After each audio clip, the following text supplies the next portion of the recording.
Good afternoon. This is Whitney Will from Starhearth Astrology. It is July 1st in the afternoon, and I just wanted to take some time today to talk about Saturn retrograding back into Capricorn and spending most of the rest of the year there. So I've made a little presentation today, kind of to go over some of the things that we can expect and some of the big stories that will be happening with Saturn in Capricorn. So we'll start with the general, and then we'll kind of get into my Virgoan brain's lots of details about the whole thing.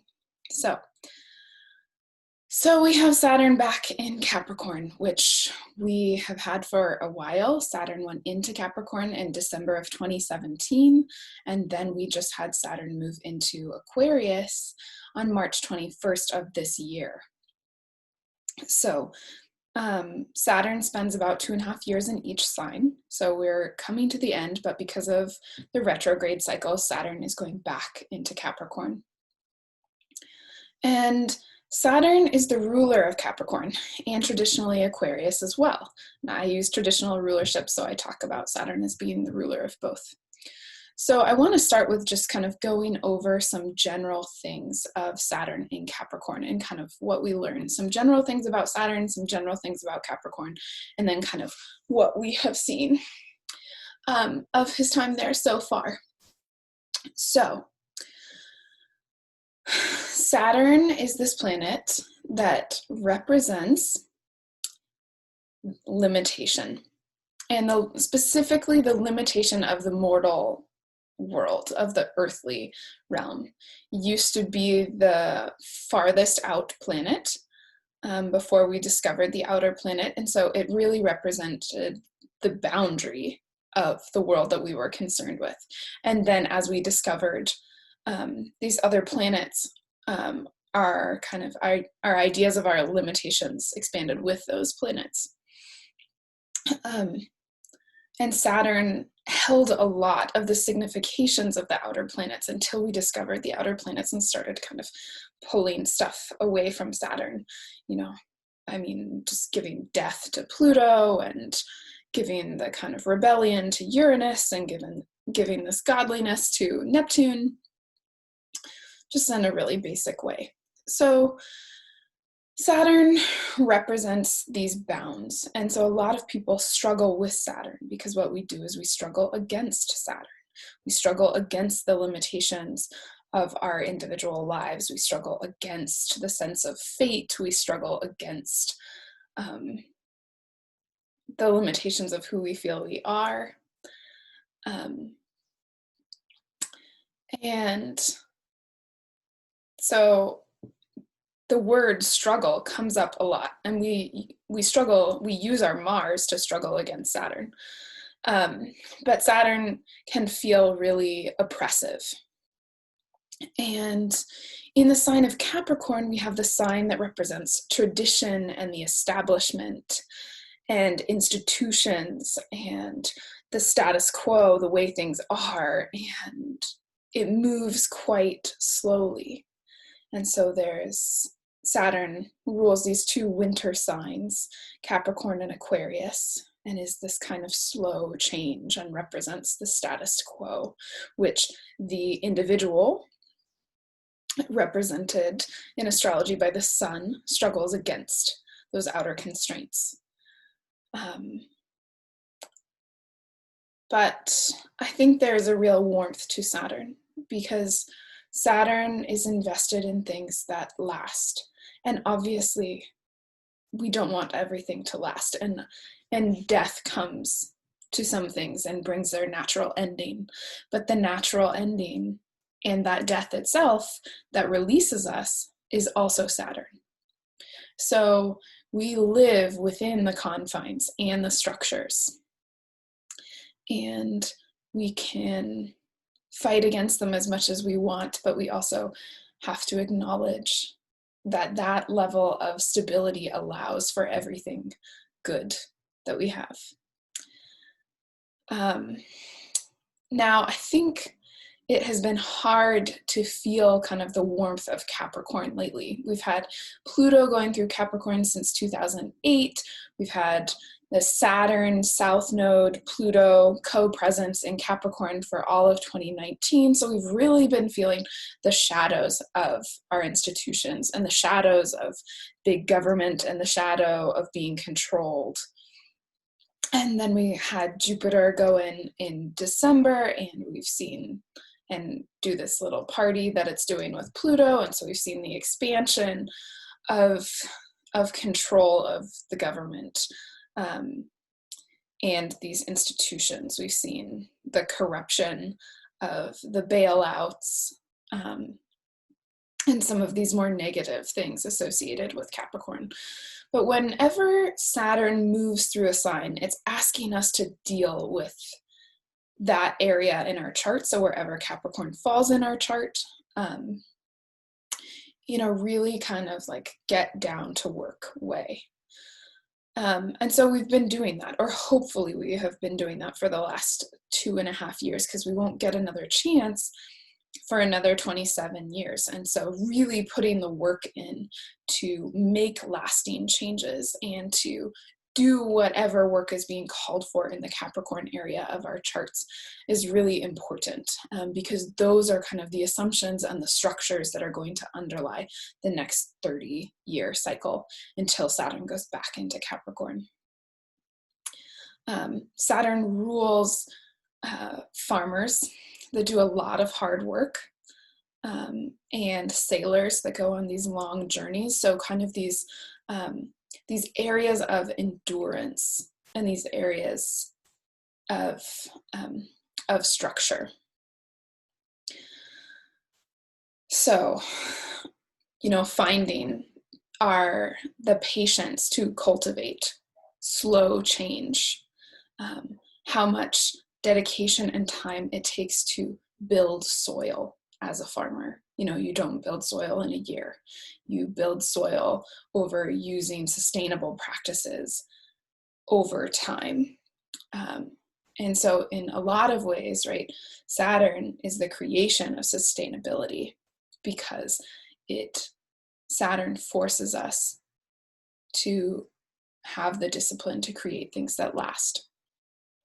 So my main point there is that while we can struggle with impatience and it can feel very oppressive, actually things resisting change and systems resisting what we want in the moment is really foundational to the consistency of our existence and of the world that we understand. And that is a tough pill to swallow, especially when we want to change it, especially right now, and we'll get into that. But there is a kind of grace to it. So Saturn going back into Capricorn is entering back into that house, using whole signs, going back to finish up the work. So we have about 5 months, 6 months of finishing up the Capricorn work. So going to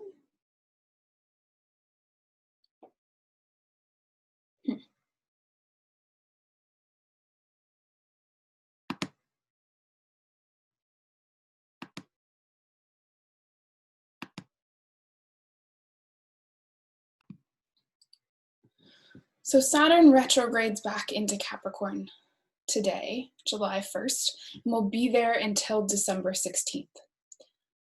So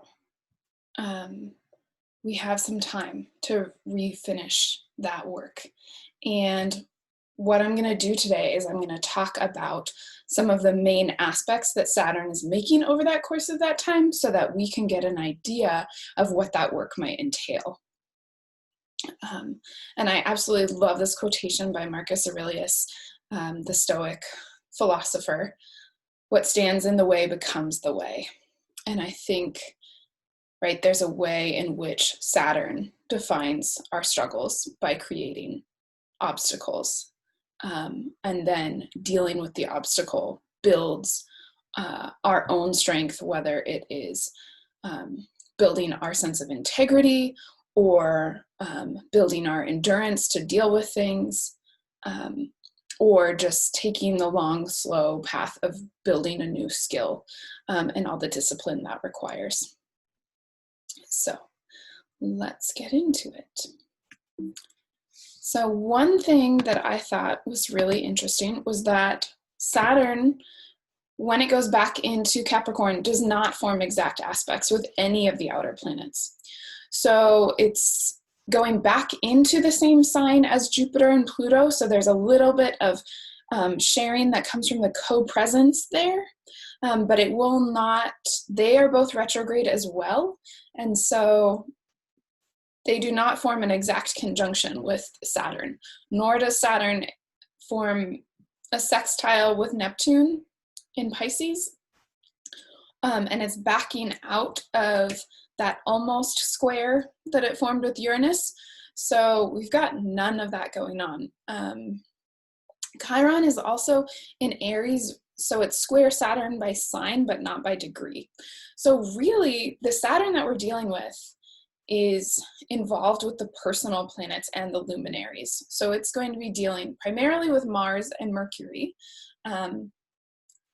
in these big stories, but also with Venus. And then there are a couple of lunations, a couple of new moons, and then the eclipse in November that Saturn is kind of involved in and has some stuff to say about. So I think what this means is that we are going to feel Saturn very personally. We are going to see Saturn in the collective, in the co-presence with Pluto and Jupiter, but we are going to feel Saturn in its square to Mars, which happens several times. Mars is in Aries, the cardinal sign, squaring Saturn in Capricorn, and they will be in and out of that aspect for much of this fall. And then also we are going to have Mercury move through Libra in September and then retrograde back into Libra during its retrograde that goes from Scorpio to Libra. So we're also going to be dealing with Mercury squares. So we are going to be dealing with the frustration of our will feeling oppressed by the establishments around us with that Mars square, and then also with Mercury and Libra trying to reconcile things, trying to find a path forward, and Saturn and Capricorn being really a kind of fierce foe to negotiate with. So let's look at how that might show up. Okay, so I've written down the dates of the exact squares. We have Mars in Aries right now, Mars moving through Aries in the beginning of July. It's kind of has this oomph, is getting stuff done,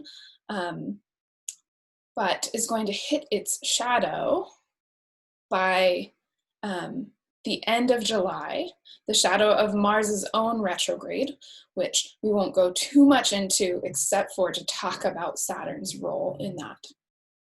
So Saturn moving retrograde through the end of Capricorn is going to square Mars on August 24th.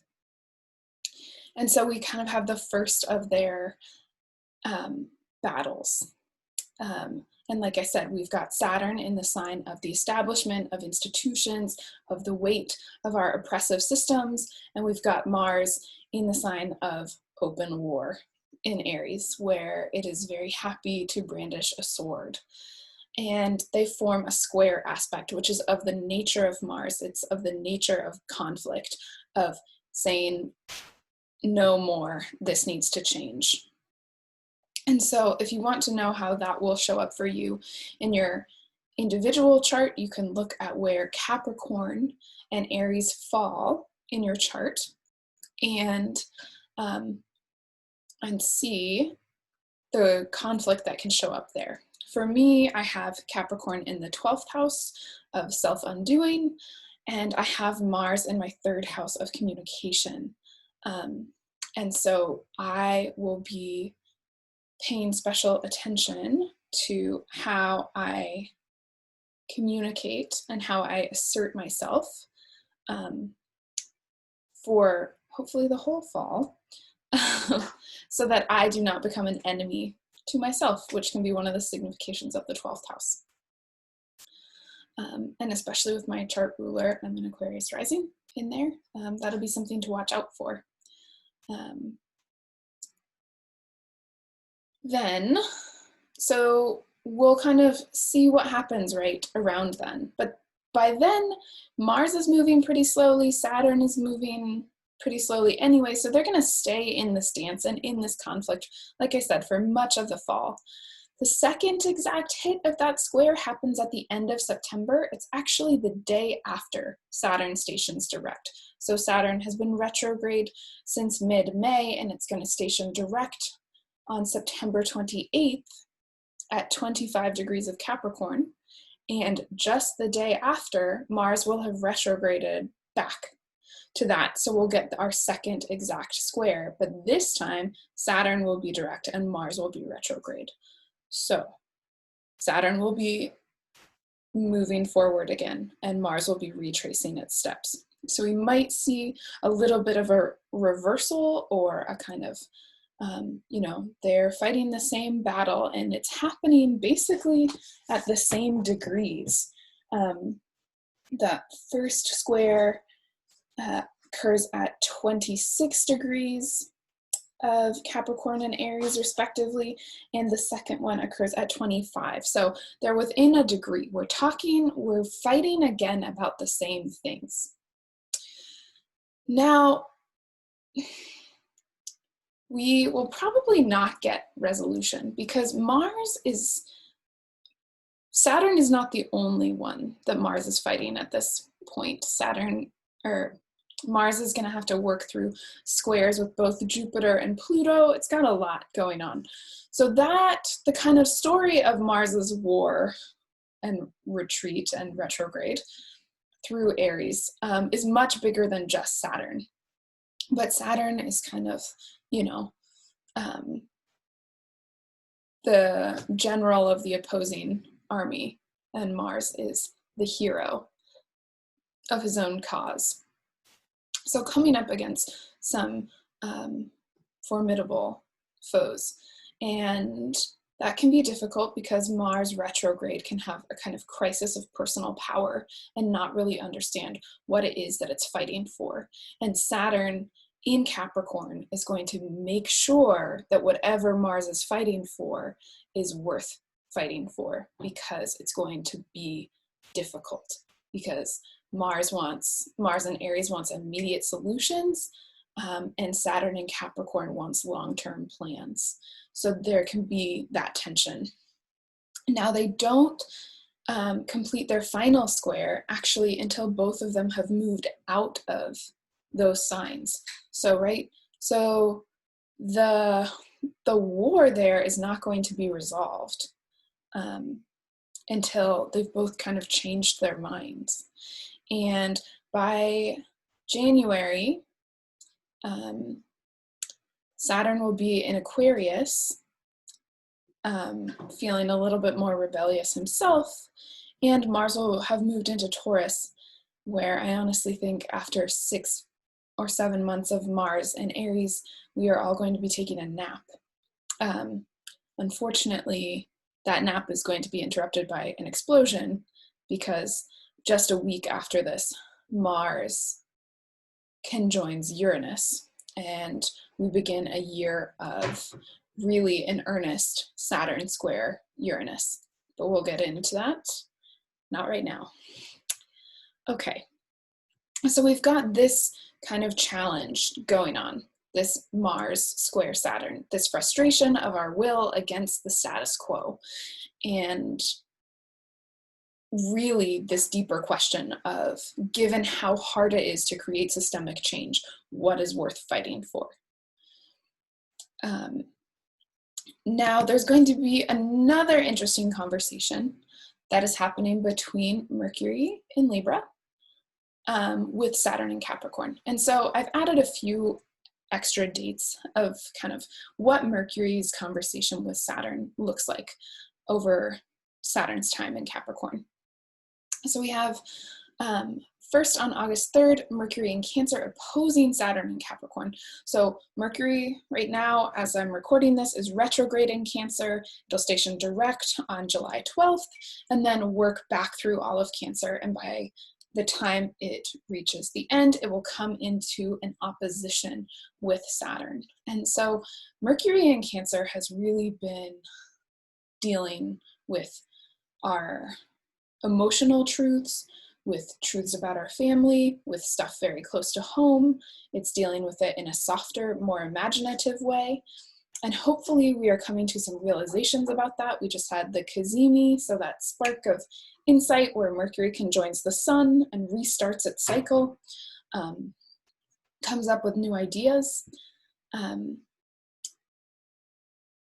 so hopefully by the end of July, we will have started integrating whatever it is that we learned during the Mercury retrograde.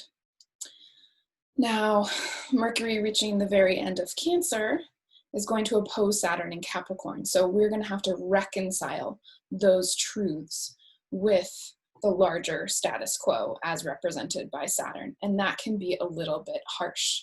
Oppositions are of the nature of Saturn. They kind of get us in stalemates. We kind of encounter roadblocks. The obstacle in the way becomes the way. So we're going to have to do a little bit of way finding, but Mercury is the pathfinder. So, so it could be a little bit tricky, but there we go. Then on September 3rd, Mercury in Virgo trines Saturn in Capricorn. And so that is them getting back on the same page. We've got an exalted Mercury in Virgo, trining Saturn in Capricorn in rulership. Mercury in Virgo is going to figure out what needs to happen to facilitate Saturn in Capricorn's plans. It can collect all of the data. It can analyze all of the data. Virgo loves planning. So I think that's a moment of harmony that we're going to have, of them kind of getting a little bit on the same page. But then the tension is going to come later. So very quickly after that, Mercury enters Libra. And Libra is a cardinal sign. It is square to Capricorn by sign. So there's a challenge there because Libra wants harmony and beauty and ease and flow and grace, and Capricorn wants things to be practical and to last. And so there can be a little bit of tension between beauty and practicality that happens there, between social niceties and setting down boundaries about the way things are. And then we've got Mars in a terror across in Aries, making it more difficult for Mercury as well. So we'll get into the story of that Mercury retrograde, not here. But I did want to go over these Mercury-Saturn squares because I really see it as the plan having to change. So the first one we get is Mercury in Libra on September 23rd. Mercury at this point is direct and Saturn is retrograde. So Mercury is going full steam ahead. Everything's going great. We just had this trine earlier in the month. Here's what we're doing. And square Saturn. So we've got kind of our first clue to things are not necessarily working very well. And we're going to hit these obstacles that then we have to figure out. And the tension is between, as I said, kind of this sense of beauty and harmony and what would be the most harmonious thing coming into a confrontation with what is really practical. And again, you can look into your chart as to where these things are, as to what that might look like. I have Libra in my 9th whole sign house, and Saturn will be in my 12th. And I imagine that it will be work around reconciling spiritual truths and beliefs, and how I deal with, core thought patterns, and how those show up in my principles of how I live. So then we then will have a month where Saturn will turn direct about a week after their first square, and Mercury will go retrograde a few weeks after that square.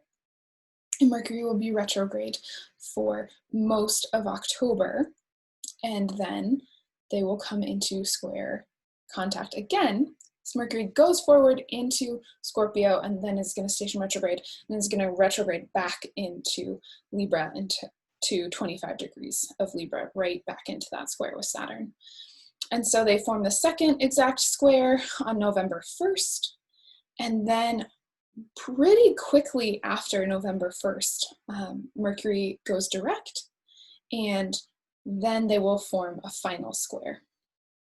So the second one is really going to be where Mercury has to make those revisions during that retrograde. And then the final one, they kind of enter final negotiations, and things can be a little bit clearer. They may still have tension, but hopefully our plans are a little bit clearer. And this part of the video will probably be more helpful to come back to when we're actually going through these transits. And then finally on November 30th, I thought it was interesting, right when we have Mercury kind of getting back on the same page, so coming into a sextile aspect with Saturn, I was like, okay, I kind of get where we're going. We can work together a little bit more. This doesn't have to be the battle of a square. We can kind of inspire each other, and using the kind of pleasure of a sextile. Scorpio, has this seriousness that is akin to Capricorn. So Mercury moving through Scorpio hits that sextile with Saturn, and suddenly we're all taking it as seriously as each other. But that also happens on a lunar eclipse. And one thing that I thought was interesting, and we'll look at that chart in a little bit, but Mercury is the ruler of Gemini, and that is a Gemini lunar eclipse. So we've got the ruler of one of the luminaries in sextile to Saturn. And so I think the changes that are heralded, or the changes that we all see need to happen around that eclipse, we have the power to make lasting change with, because of Saturn's harmonious aspect with Mercury on that day. So next, I'm going to talk a little bit about some of the lunations that have Saturn in Capricorn involved in them. So here's the first one. This is actually our second Cancer new moon. The first one was on the solstice at 0 degrees of Cancer, and was our big eclipse, our big solar eclipse. So we get a second Cancer new moon. And if you look at it, it is exactly opposing Saturn. So we have the sun, our ruler, our kind of warmth of self, exactly in opposition with the stark nature of reality. And so it's a beginning of sorts, but it's a beginning, that has been humbled. It is a beginning that is very aware of the way that things are and the pressure of Saturn in Capricorn. So we had that eclipse was in a quincunx with Saturn, and so kind of had they couldn't quite see each other. They couldn't quite handle the ways in which their priorities were different, but now they're directly opposed, and we have the two most changeable bodies, the sun and the moon, really in opposition with the weightier parts of Saturn. So I think as we kind of grow out of this new moon and things begin to grow, we're going to see that happen much more slowly. So if you're going to use this new moon to manifest or set intentions, this is going to have to be intentions that really integrate the way things are and the truth of how long it takes to create things, especially in 2020. So we have that one. And then I thought it was interesting, we also have the Virgo new moon, which happens, my date is not in there, on September 17th. And if you look on this chart, we've got this Virgo new moon exactly forming a trine to Saturn. So again, we've got this similarity with that Mercury trine Saturn. So now we've got this new moon that's really in line with Saturn as opposed to opposing it. And they're in harmonious aspect. And so this is a really great new moon for working on, setting plans and intentions for things that are going to last, probably around resources and the work that we're willing to do to create a sense of stability. Finally, I just wanted to look at this chart for our Gemini full moon lunar eclipse that happens on November 30th, which has that aspect of Mercury sextile to Saturn as well. And so we've got Mercury as the ruler of the chart and the ruler of the moon on a full moon, and it is being stabilized by that sextile to Saturn. And so full moons, as opposed to new moons, right, are going to show us what has culminated and possibly what needs to be let go of. And I think we've seen through Gemini season and the nodes ingressing into Gemini and Sagittarius, the social changes, and especially around the protests that we have had recently, that need to take place. And I think we are going to see a resurgence of that around the end of November. And so I think it will be really highlighted here what it is that needs to change. We'll see it again. We're going to see it with Saturn in Capricorn versus Saturn in Aquarius.